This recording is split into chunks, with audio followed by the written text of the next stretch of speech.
Good morning. We're here with Paul Hewlett from PFI Partners in Harrogate. How are you doing, Paul? Yep, really good, thanks. Good stuff. Good to have you with us. So we like to start every interview with a bit of background as to who you are, what you do, and how long you've been doing it for, please. Yeah, so I have a couple of companies. I've got PFI Partners Group and the Open Network. PFI Partners Group is a couple of years old and the Open Network is 4 years old. We're based in Harrogate and Wetherby. We're both businesses nationwide. Brilliant. And in terms of covering, so 2 and 4 years with a couple of those businesses, we're probably with one of them in the thick of the sort of pandemic and just starting out. We like to ask everybody who comes on what their experiences of the pandemic was with the lockdowns and things like that. What was the biggest impact of that for you guys? It could have been catastrophic, but it wasn't. But that's because we were agile and we had the ability to adapt and overcome, as the old adage goes. So that's what we did. The business network that used to be like an old-fashioned business networking where we used to meet in hotels early in the morning, things like that. We couldn't do that anymore. So within 3 days, had to totally redesign the business, make it into an online business, which we did very successfully, and that's now a successful online business network and continues to be online. PFI Partners was a business born in the pandemic, sort of right in the thick of it. And that was great. If you can make a business work in the pandemic when it's not a pandemic, you're going to fly, right? Yeah, that's it. There'd be some strengths coming out of that business based on the foundation of timing. So you've kind of probably touched upon the next question, really, which is 1 or 2 actions that perhaps you were forced to make that stuck with the business and have come through. In terms of looking at that in a bit more detail as to the things that you were forced to do that actually potentially made improvements for your businesses. Is there any sort of examples of that to share? Yeah, there is actually. Probably the most profound action would be pre-pandemic. I didn't have PFI Partners Group. I had a different business. That was an office supplies business. And having a business that supplies products and services to offices when they're not allowed to be in their office was challenging. So that business, the networking business was pretty straightforward in a sense, because we just put that online and we operated that on Zoom. So that worked really well. But the other business that went from almost £1 million turnover to £800 a month turnover overnight. So that business had to pivot, and we literally changed the business within 2 days to sell something else. And I set up on the second day of the pandemic a PPE business, and that business ended up helping protecting over 350,000 children and teachers in schools from the virus, which we had a really successful PPE business for 24 months. But unfortunately, it went as quick as it came, because when the pandemic stopped, so did that business, and then we reverted back to something else. But that's why PFI Partners was born, because I knew that the PPE business that we had wasn't going to last, and we needed something to do after that had finished, which is why we started PFI Partners Group. So were you planning for that at the same time? Obviously, you've got the PPE sort of business ticking along, but that's got a certain shelf life, but you were able to plan in that time. Would that be 100%? Yeah. We had our eye on it. We knew we had a window. We knew we were operating in a window of the storm, in the eye of the storm, so to speak, and we knew we had a window of opportunity that might last 18 months. It might last 3 years. It might last 6 months. So we absolutely started planning for when that business was going to go to the wall, which we knew it would at some point, and it did. But we started planning what we were going to do when that business started to subside, which is why we started PFI Partners. Yeah, I love that. I love that. Like, speaking to people like yourselves in terms of that resilience, adaptation to markets, and just really showing that entrepreneurial edge that doesn't necessarily always get revealed, I suppose in the high level sort of media and things like that, but people like yourselves doing what you need to do in order to make things successful. So I grew up in the school of hard knocks, Mike. You know, I was educated in the University of Life, and you know, I wasn't brought up with a big bank balance behind me, or credentials, or rich parents, or you know, didn't have all of that. So everything I've got, I've had to create myself with no loans, no overdrafts, no help from anybody financially or otherwise. And that means you've got to be agile. So you've got to be able to spot opportunities, maximize them, and know when to get in and when to get out. Brilliant. Yeah, love that. Thank you. Good shares. So just kind of looking at where we are now then, what does the future look like for you across both businesses, and what do you see as the main challenges are that you can actually predict at the moment? What was the first question? Sorry.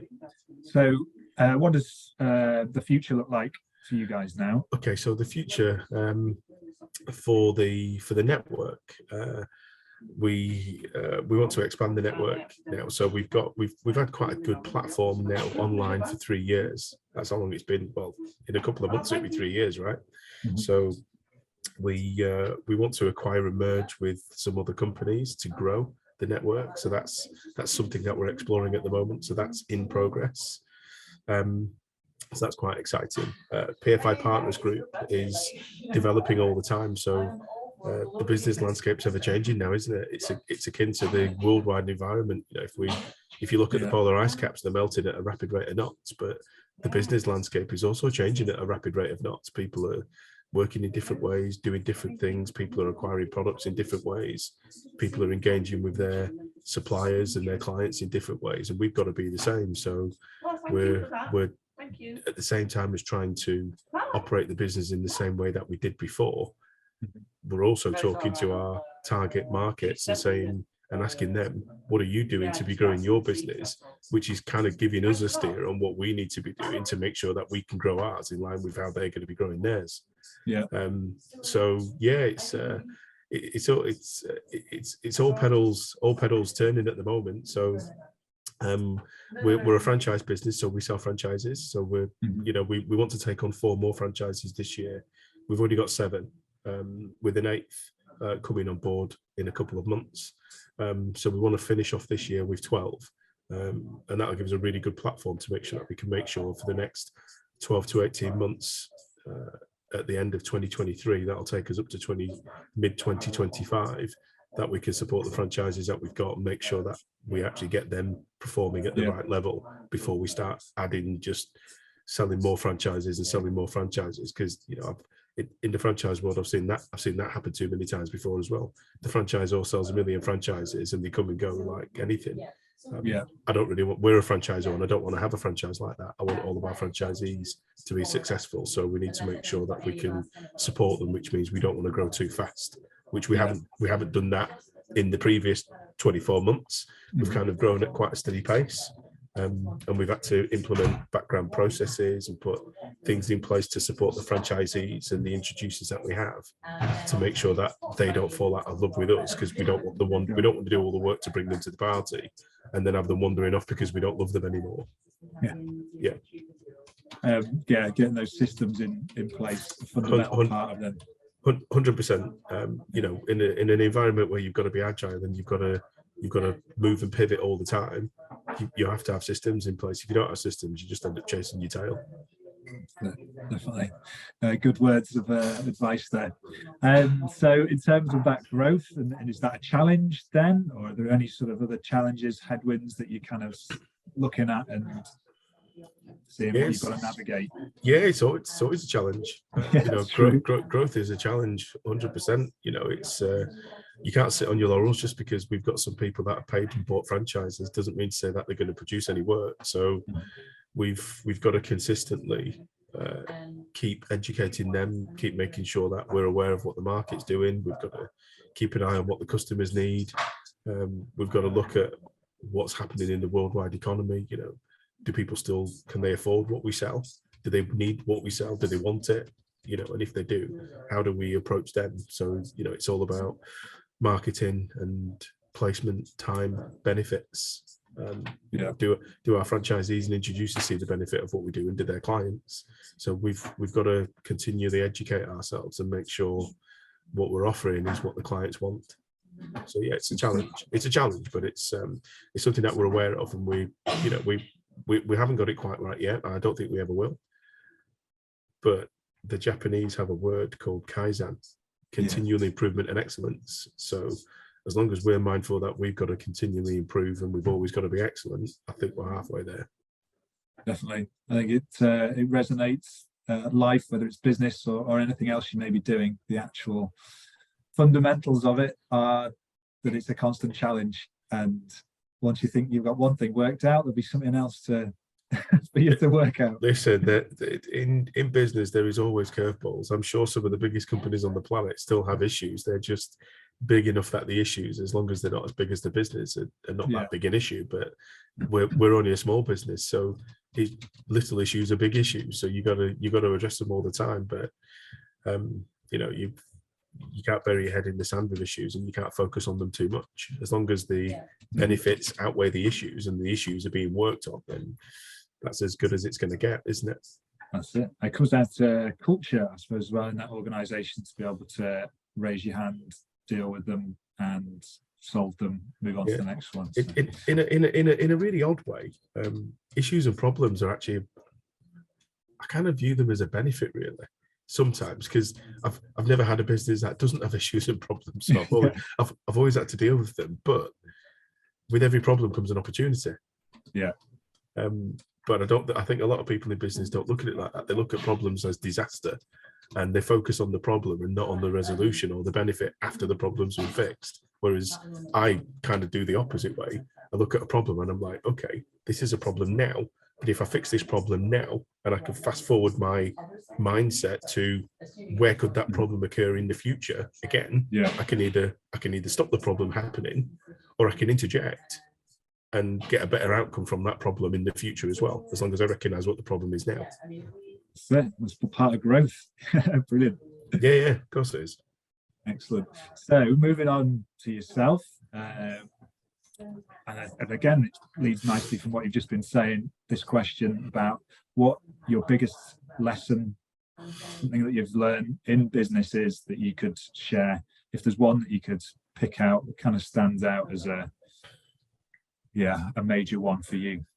I was taught a mantra when I was 16 when I joined the army, and I had a racist army corporal who taught me my most valuable lesson, and it was a brilliant lesson. And it was the 5 Ps. Prior preparation prevents poor performance. Plan, prepare, be ready to move at any given moment. Business is not a solid ship. Excellent. Good share, and kind of links in to what you've displayed in terms of pivoting your business through the pandemic. Living that lesson there. Thank you for that. So if you were to offer some advice to perhaps a younger person starting out in business, I mean, I suppose there's 2 questions in there, and whether it's maybe yourself at 18, if there's a piece of advice in hindsight that you say, do you know what, it'd be great to have known this at that age, or just trying to offer some advice to someone starting out in business. The best advice I could ever give anyone in business is ask questions and don't be scared to ask for advice. Good stuff. You can learn a lot. There's no such thing as a stupid question. There's a lot of wily old foxes out there that have done what we've done. They've walked the path that we're about to walk. They've made the mistakes that you're going to make, and they've had successes from where you don't even know success is yet. So I was told a long time ago when I first started out in business, my dad taught me years ago, son, you become the company that you keep, so be careful of who's in your company. So rub shoulders with people that have and do the things that you want to have and that do the things that you want to do, and take advice from them. They've been there and done it. Good stuff. Like it. Thank you. So what inspires you to do what you do? Could it be your customers, your staff, the team that you work with, the things that you read, your family? What inspires me to do what I do is I've got 3 kids. They do not need to struggle the way that I did to get to where I am. So everything I do is to make sure that I've been a good role model for them. and they have a better start in life than most of the kids that come from where I came from. And they have had them. They're all now grown up. They're 16, 18 and 25. They're all doing very well. They're confident, charismatic. They ask a lot of questions. They're kind and considerate. That's all I need. Brilliant. Great inspiration. Yeah. And then lastly, in terms of any latest news about your businesses that you'd like to share, even if perhaps direct us to our website or any point of information that you feel that's going to be useful for people watching. Yeah, so there's two things for both businesses. On the PFI side, we're really passionate about helping people to protect what they have. So if anybody wants a free will, we'll give them one, totally free, no strings. Just need to go to our website and put a code in. And on the business networking side, if people have tried business networking before and they've fallen out of love with it for whatever reason, just come and give us a try. You can come and have a couple of goes for free. Just head to the Open Network website, book your place, come and have a couple of meetings on us and see if you like it. Brilliant. Excellent. Thank you very much. Paul, it's been absolutely fantastic talking to you. I wish you all the best for the next few years and look forward to seeing how it grows. Excellent. Thanks very much, Mike. It's been a pleasure being here. Nice to meet you. You're welcome.